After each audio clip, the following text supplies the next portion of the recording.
নমস্কার। আপনি দেখছেন সনাতনের পথে। আজকের এই পর্বে আমরা আলোচনা করব ভগবান বিষ্ণুর নবম অবতার ভগবান বুদ্ধ সম্পর্কে। এই ভিডিওতে আমরা জানব কেন ভগবান বিষ্ণু বুদ্ধরূপে অবতীর্ণ হয়েছিলেন, তার লীলা ও দর্শন, তার গভীর শিক্ষা এবং বর্তমান কলিযুগে আমাদের জন্য তার কী বার্তা রয়েছে। ভগবান বুদ্ধ কে ছিলেন? পুরাণ মতে ভগবান বিষ্ণুর নবম অবতার হলেন ভগবান বুদ্ধ। তিনি জন্মগ্রহণ করেন লুম্বিনী প্রদেশে রাজা শুদ্ধোধন ও রানী মায়াদেবীর গৃহে।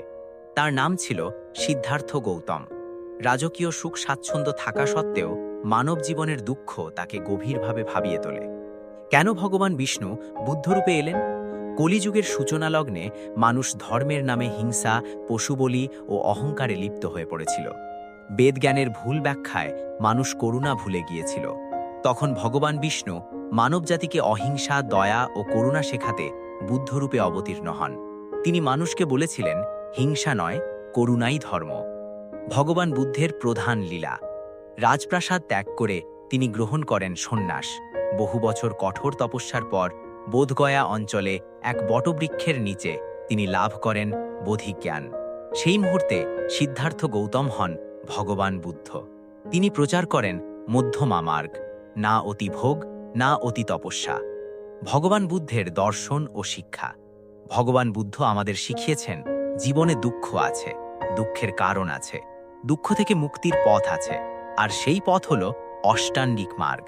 তিনি শিক্ষা দিয়েছেন সৎ চিন্তা, সৎ বাক্য, সৎ কর্ম, সৎ জীবন যাপন। তিনি ঈশ্বরের চেয়েও মানুষের কর্মকে গুরুত্ব দিয়েছেন। অহিংসা ও করুণার বার্তা: ভগবান বুদ্ধ বলেছেন, হিংসা দিয়ে কখনো শান্তি আসে না।